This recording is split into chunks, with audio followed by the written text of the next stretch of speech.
So much of the place that advertising goes wrong in the ads that you are making for your brand or for your client's brand is actually happening at the level of concepting and understanding what you are actually trying to accomplish with your ad down to an ad's component parts.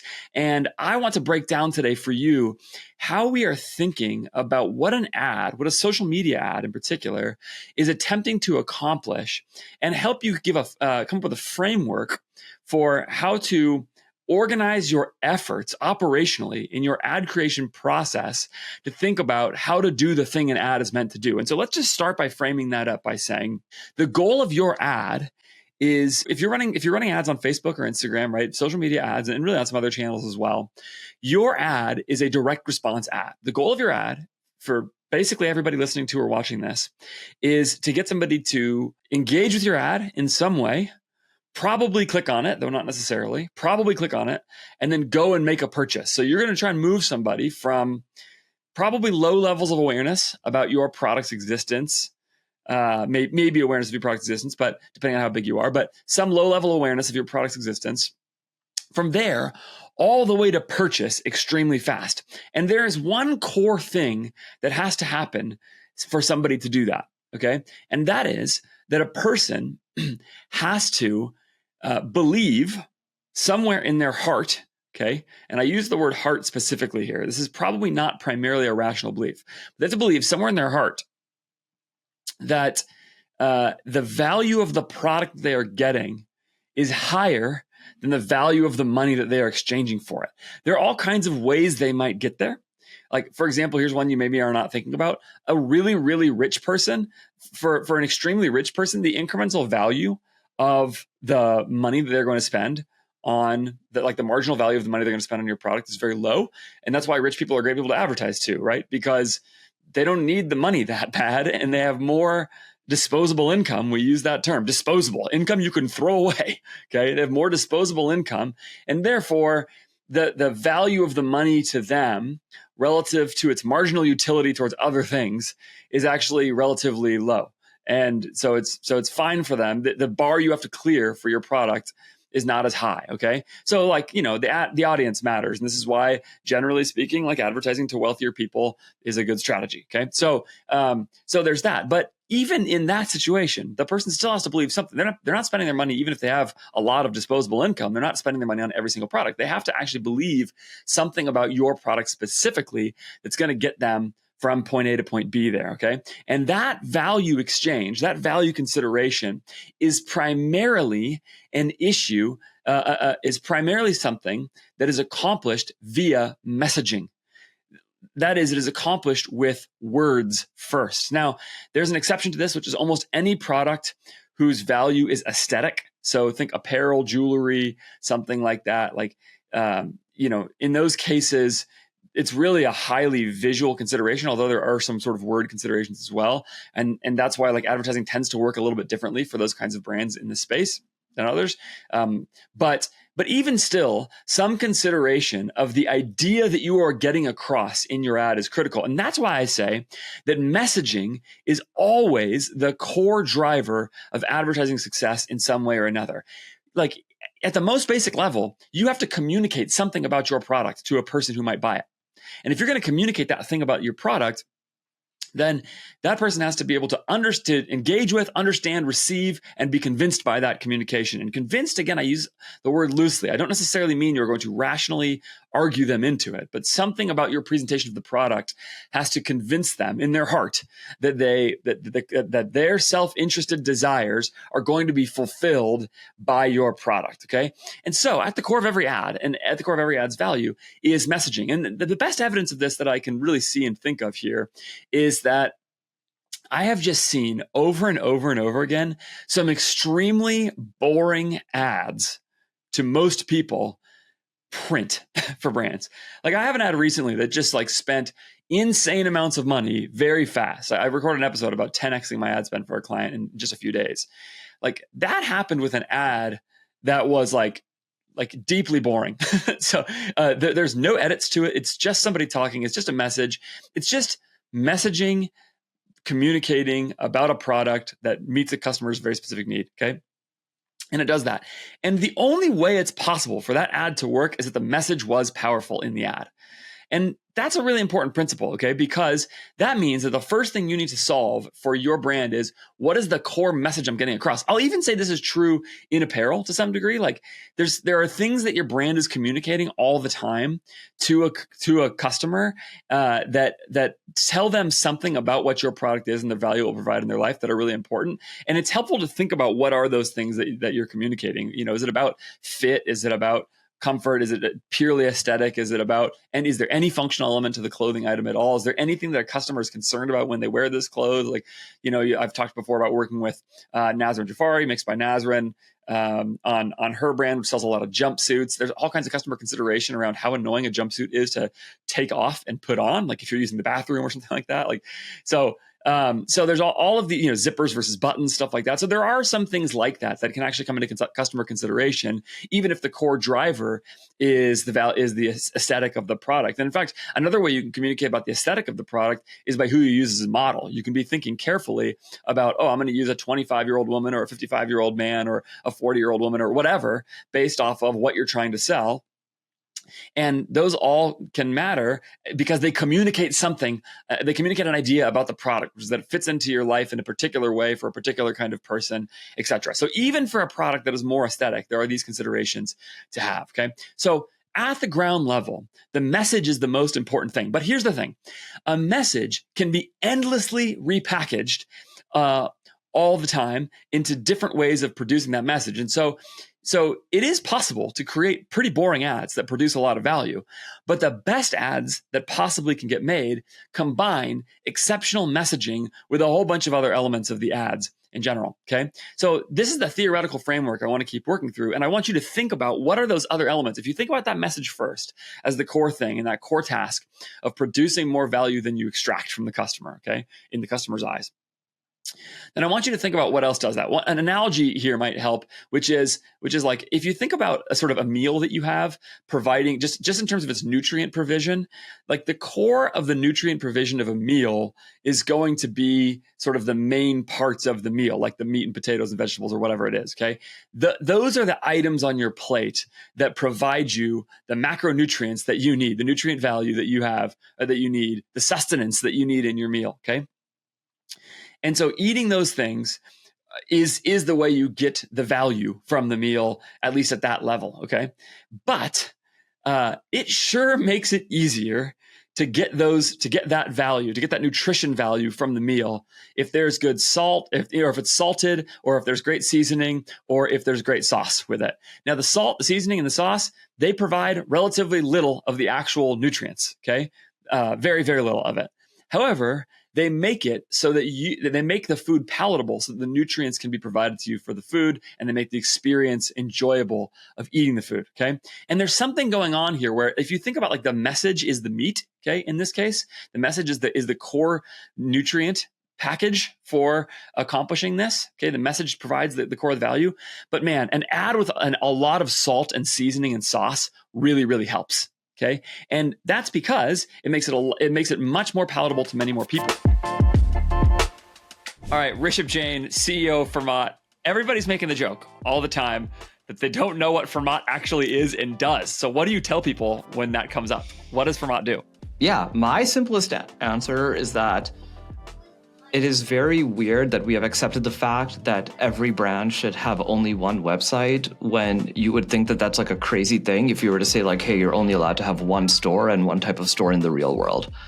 And so given that that's true, like it kind of makes sense that with technology, you should be able to have a totally different website and website experience based on where you're coming from. And we used to do that by like building a landing page and hoping that was good enough to give a different experience. But the reality is after you land, you still pull on the same PDP, you still pull on the same cart object, you still pull on the same offer objects. And so we just abandoned that idea and said, hey, like we're just going to make it possible for you to build a unique website. And that's it. Like, it's like it's actually not super complicated. At least to me, it's not super complicated. Yeah. It's like when I go to the Gap store in Union Square in SF, it's kind of different from when I go to Gap in the airport. It's different when I go to Gap in the mall. And like the fact that that's true is like reasonable. And so I'm like kind of hoping that the fact that that's true online is kind of reasonable. And so I want to break down for you 3 other elements of the ad, and I want you to think carefully about them that will help deliver to you the nutrients, okay, the value provision of the ad itself. All right. So the first of those is the hook. This is the most obvious one of those. The hook is this really critical part of making a great ad. The way many ads go wrong is that they simply never capture somebody's attention, even though if they could capture the attention, they would actually deliver a great message. So you have a great message, but you can't get anybody to listen to it. Okay. You can't get anybody to watch it. And that's why there is a disproportionate emphasis on hooks.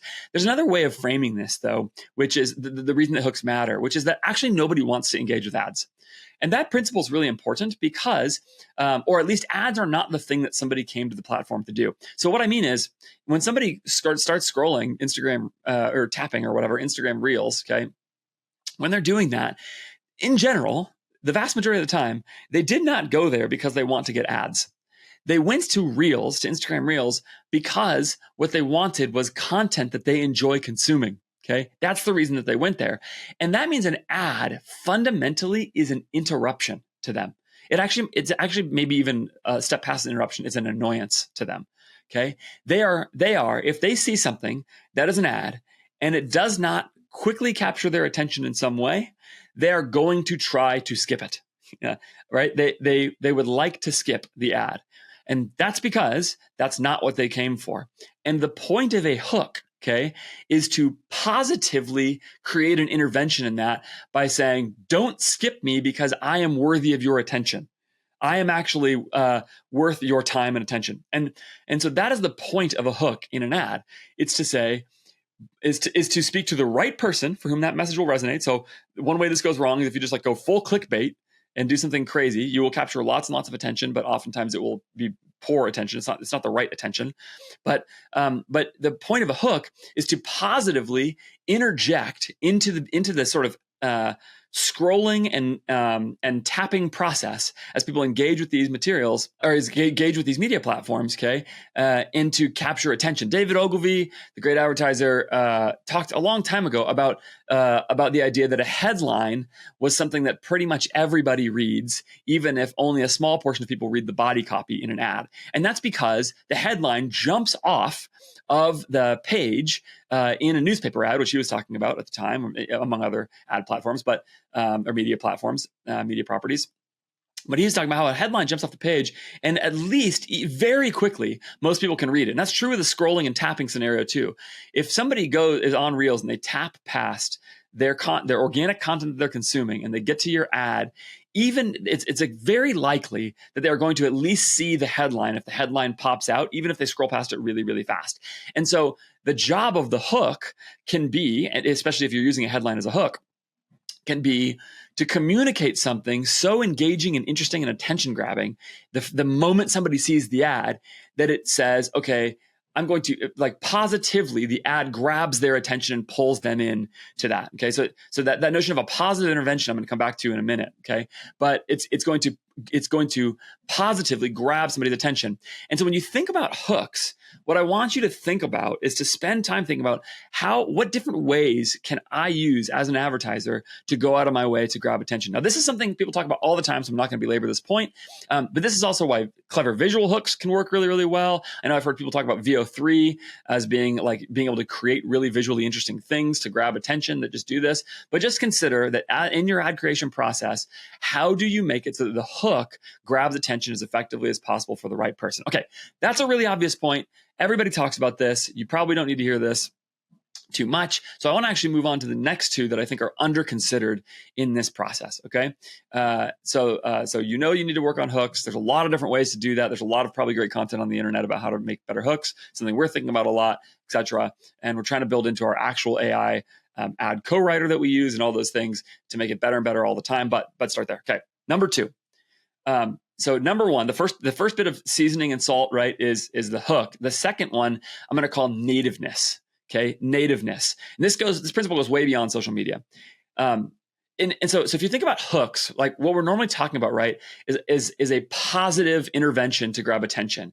It's saying like, yes, you see this as an ad, or you might see this as an ad. Okay, it might automatically, maybe you see the little sponsored note on an ad right away. Okay, but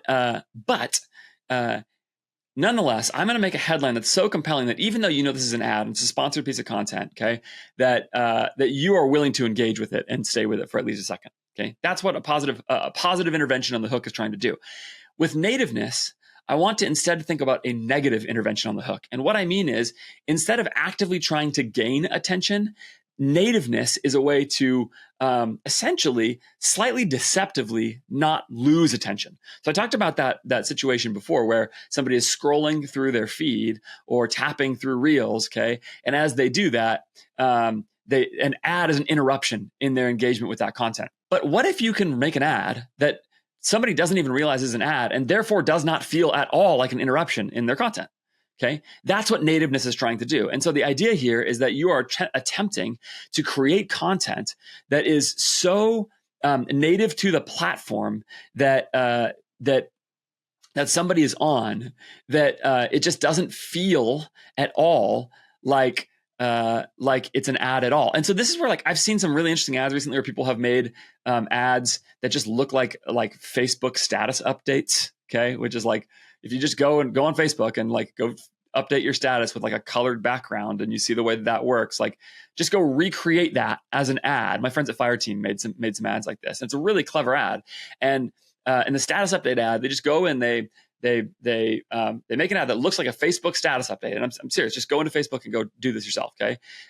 Well, it looks just like it is a piece of organic content in the feed. Okay. And for that reason, this is where the Post-it note ad works, right? Is like, it feels, this is why UGC has potentially worked. Like, this is why Facebook has, or Meta has talked about using creators with sound on Instagram Reels, because that is the kind of content that tends to perform on Reels. It's the same. When you do that, it feels native to the platform. You're not going and shooting these long videos. This is why vertical and aspect ratio matter, and all of these different elements of it, all really for the same purpose, which is not so much gaining attention as not losing attention.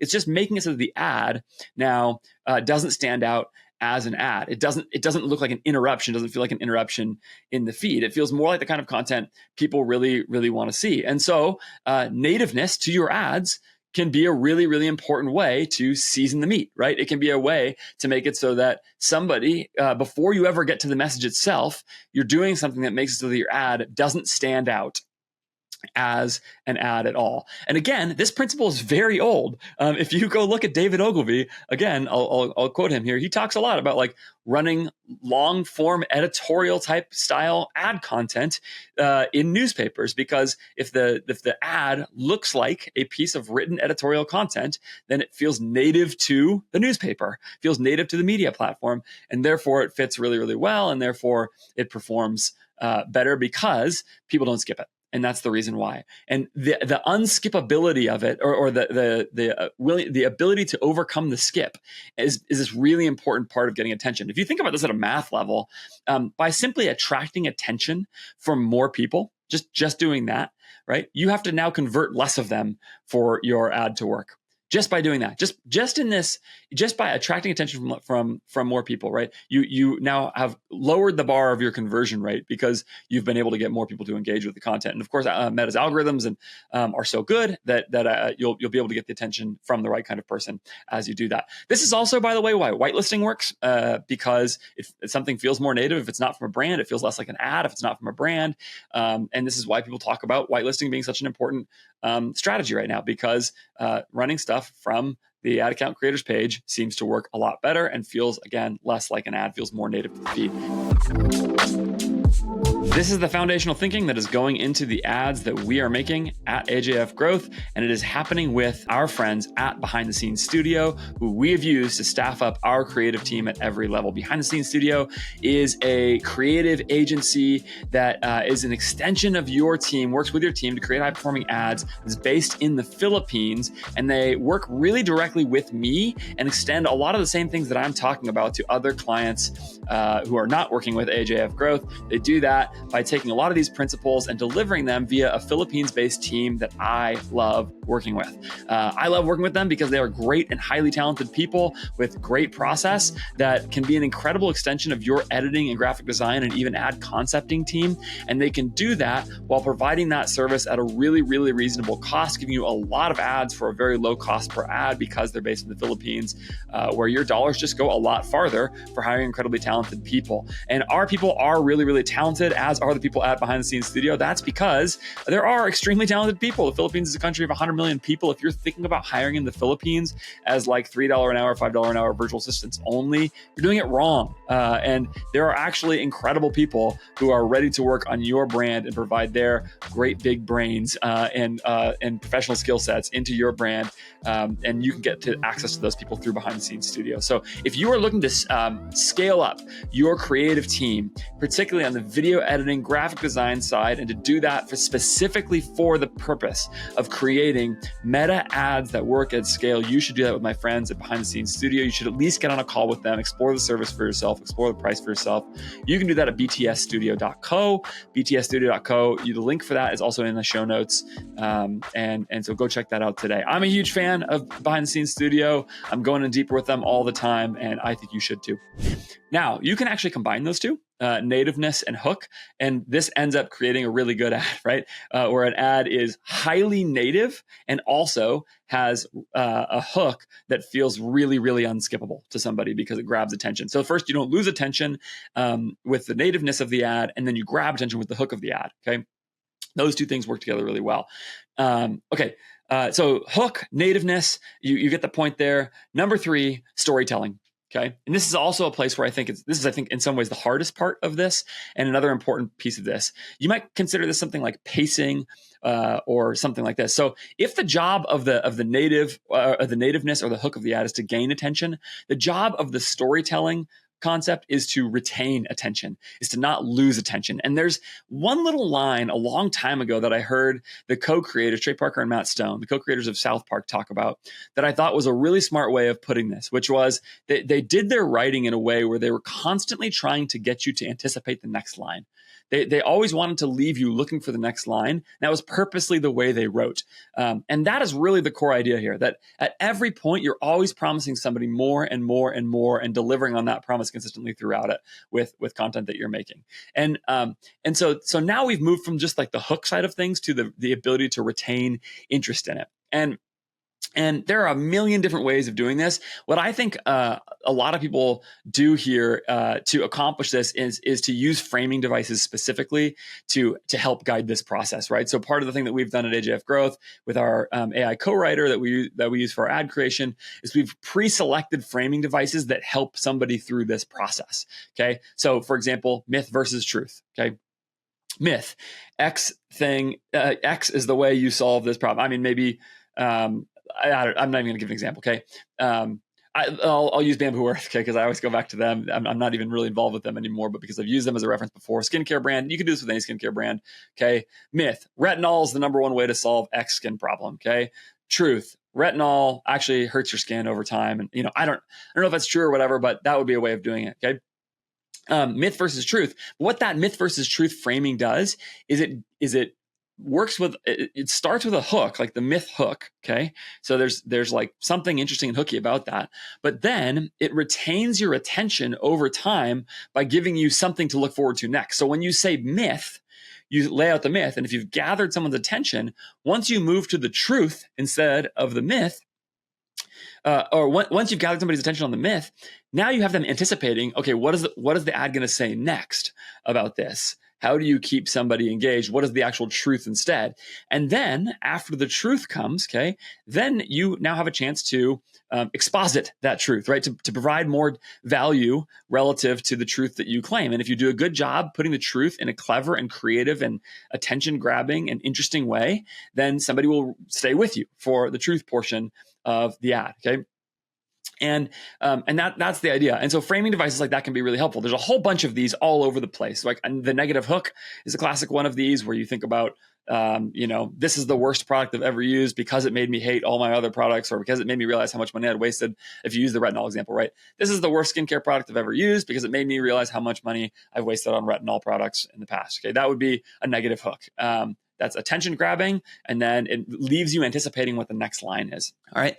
Another one would be the listicle, right? 4 reasons why why this skincare product is better than all the other skincare products. Okay. Number 1, and if you can be engaging and interesting with each of those framing devices are helpful ways to keep somebody anticipating what's next. Do I care? Do I still care? Am I still interested? It retains attention. So that can be a way of solving the storytelling problem. There's of course lots of other ways to do that, including just by generally being interesting and being a good writer and all that. But this again comes down to the level of ideas. Okay.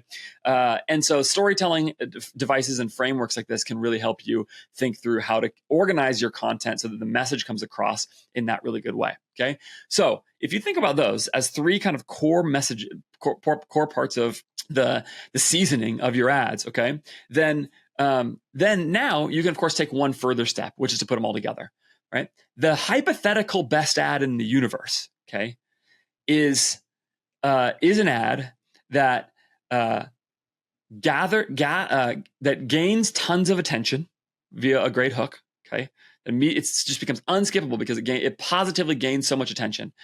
It is at the same time highly native to the platform, therefore it doesn't lose attention. So not only does it gain attention positively, but it doesn't lose attention negatively because it feels so negative, feels so good on the platform. And then number 3, it retains your attention all the way through the ad. Number 4, all while communicating a message that provides that convincingly shows that the product provides more value than it costs to the customer. Okay, that's Rishabh Jain, the CEO of FERMAT, telling it to you from his own voice, what I've experienced as somebody who has been a customer of FERMAT with clients of mine and seen real results. Go check out FERMAT yourself by going to fermatcommerce.com/AF, fermatcommerce.com/AF to get started with FERMAT today. The link for that is also in the show notes of this episode. Thanks, Rishabh. That's the hypothetical best ad in the world. Now, I am talking very purposefully in this episode about hypothetical ads.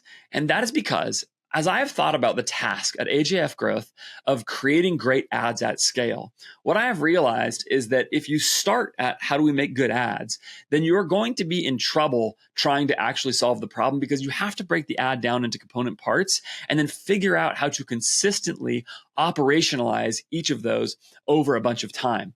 And so some of you are watching or listening to this and thinking like, that was so obvious and so theoretical, but I just know most people are not actually thinking through these frameworks when they're making ads. And we're only as good as we are at it right now, right? I think we can get a lot better about this. I've talked before about how important it has been for me to bring on Patrick Cadu as my COO and partner in the business at AJF Growth, because the whole goal that we are trying to do right now is to take ideas like this and say, okay, we think we know what makes good ads, but now how do we actually turn that into operational process that we can repeat over time? But that is the task, okay? That is the task. And different pieces of content on the internet, different educational content are going to have different roles in helping you think through that, okay? I am very much a idea kind of person and trying to think through this at the level of foundational principles.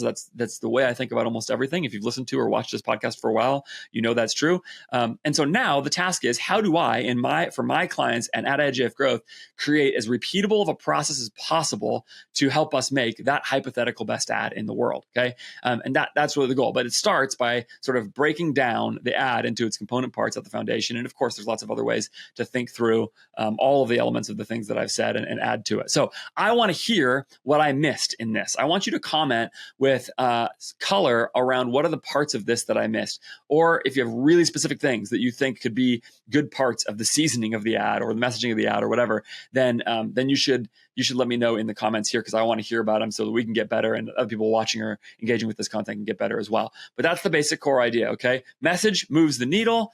Message is what provides the nutrients of the ad, okay? But then there's seasoning and salt and sauce, and that is things like the hook, the nativeness, and the storytelling that maintain attention all the way throughout the ad. If you can actually think about your ad creation process in each of those component parts, you can build a process for repeatable ads that win at scale. Okay, thanks so much for watching or listening to this episode. I would love to hear from you if you liked or disagreed with or anything else, had any other reaction to this. Like I said, leave it in the comments. Don't forget to subscribe while you're doing this as well, because I am going to make more content like this and tell you more about how we're doing this over time. I'll bring Patrick on when we build this into processes and tell you how we do it.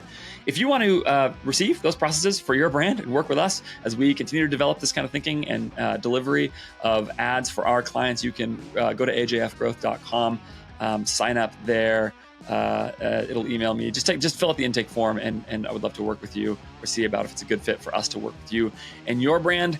You can also email me, podcast@ajfgrowth.com, with any questions, thoughts, or ideas around either this episode or anything else about working with me and our services and those kinds of things. Thanks so much to my sponsors, who are great. Go check them out. The links for them are in the show notes. Thanks so much for watching and listening. I will see you next time.